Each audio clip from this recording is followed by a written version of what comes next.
Okay, we are there where we want to orient our children on a lot of names of the things and the concepts about the things, the word knowledge, so that later we start building their sense of sound about those words.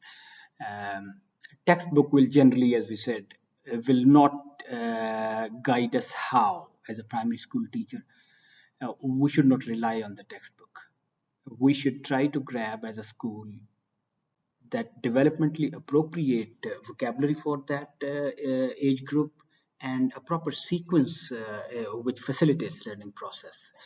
That will come from the research team. We have gathered it from research team. We can share it with you, of course.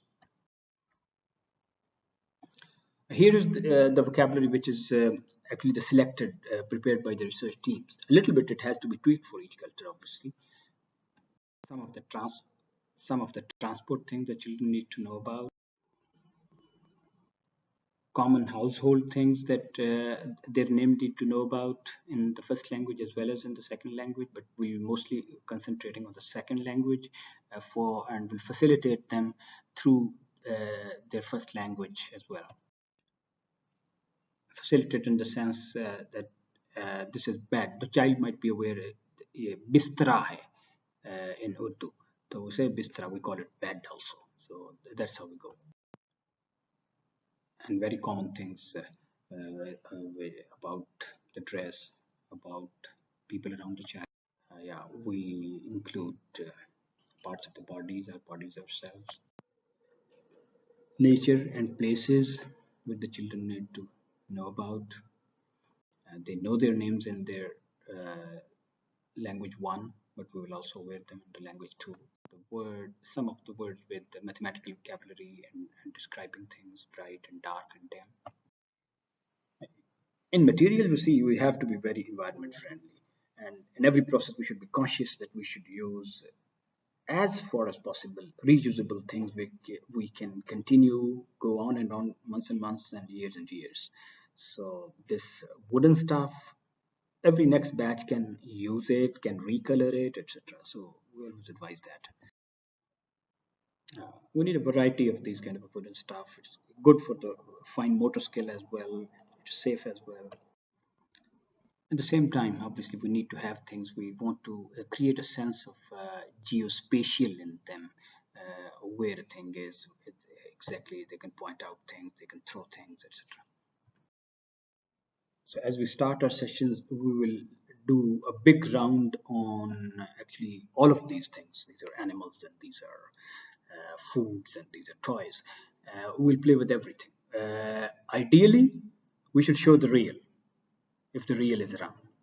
If it's not workable, it's not practicable, make it. Models are available. Make the model themselves. Make these with the small d reusable tools. Draw it, act it out, sing it, read about it. So some of these things, draw we feel is a very interesting book. 1 hour of the teacher on the whiteboard or on the blackboard, and she can draw lots of animals and can talk about it. And that's how it works. And having some song books and rhyming books, obviously the children like chanting, and in this process the word percolate in their minds.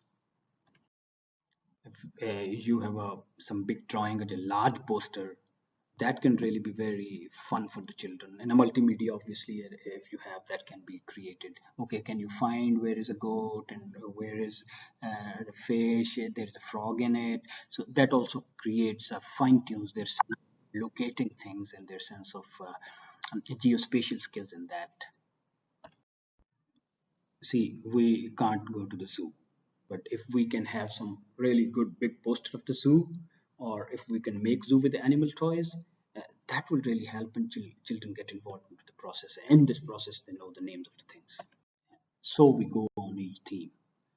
The themes can be a week, 10 days, can be 2 weeks, can be 3 weeks, as far as the children have imbibed names of lots of things, so that we can then, when we come to sound, we have lots of things in their lexicon. They are familiar with a lot of things around them in terms of in their first language and as well as second language. We always tell parent, please tell them their names in the first language so that it facilitates the school team to tell them, oh yeah, this ye kitab hai, yeah, the kitab kehte hain, this is also called a book, and we will call it a book. Yeah, these are the kitchen things, and they can pick out, oh, this is a pan, and this is a bottle, and this is a, let's say, all this stuff, jug and glass and etc. So in our library or in the classroom itself, we need to have these picture cards. That really facilitates, and as we discussed in the last session as well. You see, imagine the kids have come to our classroom. We are starting, among the other onboarding activities we will discuss someday.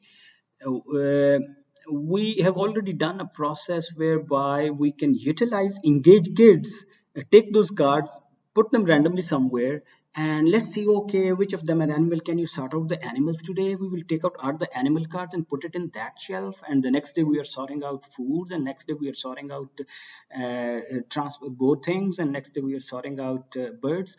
In that activity where they are working with you in the classroom to decorate and to arrange things in the classroom in the relevant shelves in the places themselves, it will be a fun and a buzz in the classroom, and they will feel like, whoa, we really come to classroom and we find things, and they know where things are.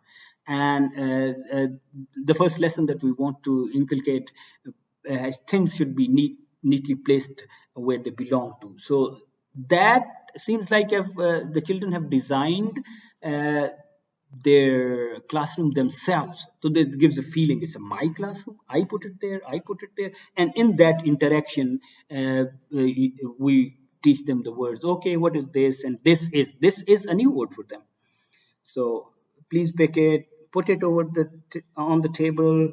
Yes, very good. So all those 3 4 teams can be working like very interesting activities can take place, which connect the child to this journey that's now beginning.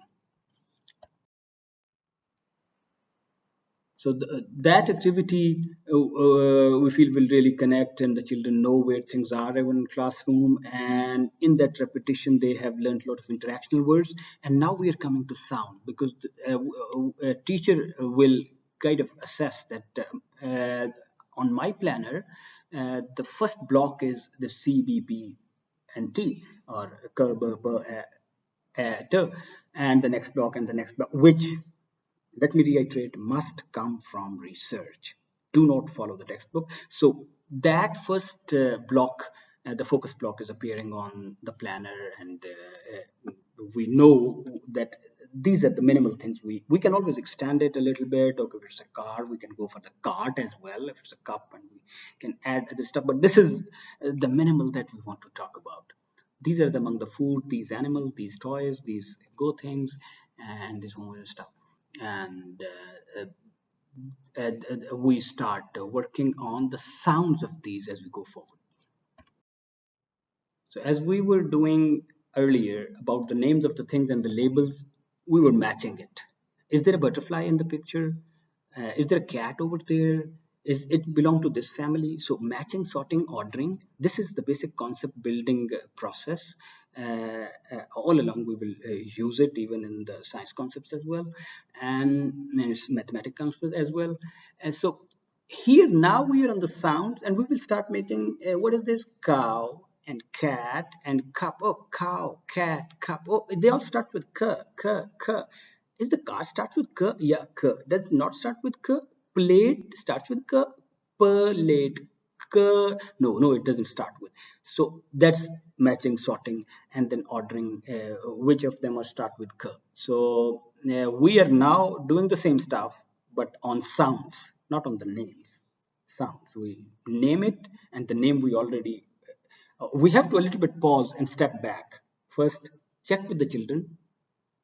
Are they familiar with the names? Ask them, what is this? They'll say cow, and they say, if they can't, then maybe we take the first day to a little bit repeat those things which are coming in the first block, so they might be knowing the names. Now we are coming on they're drawing their attention to how this the sound starts, and the initial sounds. We're working on the initial sounds only. concept building process goes the same way. Uh, the process can be extended to the children as well. Kamil, you are K or you are not K? Yeah, Kamil will say, I'm a K boy. And then everybody can participate in the process. Kiran is a K girl, and Parveen can say, no, I'm not a K girl, I'm a P girl. So imagine the fun that will begin. So our focus is on K, and then in the same basket, we will go to P and T, and then we will start mixing it and reviewing it. And in the overall, as the scheme is going, as we discussed earlier, that fine motor skills and line to line drawings and up to down curve and right to left curve, that process actually starts along with it, the sensory skills and the motor skills. So we now want to make them aware that K look like this, which is C, and they can't write C at the moment. Maybe they can't write B, but we want the image of the B and the image of the C and the image of the P in their minds. So and then facilitate in the dot to dot. Tangram is a good tool to that they can make images that gives them a spatial skills as well. They enjoy the colors and making these combinations. Put these pictures in front of them and they're trying to find out, oh yeah, that looks like a, that's a bee and that's a bell and that's a camel. So and no fast reusable, environment friendly. A little bit zoom out. We started with naming, and then we started awareness of the first sounds, and bat and ball, and then we start doing the rhyming sounds. This is a bat and this is a cat. It's a rhyming, but never we should start with the last sounds. Last sounds and the middle sounds are difficult to learn. Then the initial sounds. So starts with the initial sound. Rhyming is always good and easy, and in the song naturally we have developed to understand this pattern very quickly. Then we come to the last sounds. Last sound generally go with the rhyming as well, bat and cat, but then we will pick last sounds, train, sun, fan. They are not rhyming, but the last sound sounds train, sun, fan, so that they can have children have a nuanced understanding of how a word ends. Say the k or k, the k. So initially we were focusing on the initial sound, then the rhymes, then the final sounds, and our uh, big milestone in that, which might take a lot of time, that is that they come to the middle sound as well. For example, bat. So the bat, but there is something inside also. So this is called a good phonemic awareness, right? Phonemes are the sounds. The A, B, C, these alphabets, these are not phonemes. These are letters which represent phonemes. We call them phonics. So phonics are ABCD, but the phonemes are the sound bites. And we have a representation to write those sound bites as well within those two slashes. So after they have developed an understanding, they come to a level where each sound they can identify in a word. That is actually a big milestone achieved. And then this understanding that a word is long or short, caterpillar, basket, so they will say, oh no, it's short and it's long. And then we can give them an awareness on how long, how many strokes. Basket, so I had to make two strokes. Caterpillar, so it is caterpillar. Consonants are kind of easy to identify. They will say it's a caterpillar, and gradually they start understanding there are other sounds than the consonants, the vowel sounds as well. So basket. So that's the stage where they can even start inventing spelling. Okay, that's how a spelling should be like. So that's how journey goes. We are fast forwarding just for our understanding, but to see the overall journey. since we are going through this material in a very fast forward way, so it gives me an fear that shouldn't we take it that we have to go at this speed. Sorry, there are two big don'ts in language learning. Otherwise, in learning, but in the language, very particularly because the children have to do a lot of processing before they are able to digest and then produce, particularly. A child might be saying, I go. So if she wants to say, I'm going, or pen fall. So you just have to listen. That's a great thing that she has produced. But just say, oh, yeah, you are going. You have to modify it. We call it model it, but don't humiliate the child. And whatever, if she's, do not insist on that. If you're saying, what is it, bad? Yeah, it is. Pose questions intelligently that the answer is not in the nod and positive nod and yes and no. Answer should be in something which she has to describe. But we will never insist that a child produces instantly. No, we will keep on waiting. There is lots of variability in the children till the time they start producing and uttering. But the environment as we create, talk, and socialize among themselves and feel at home, that facilitates that they talk early.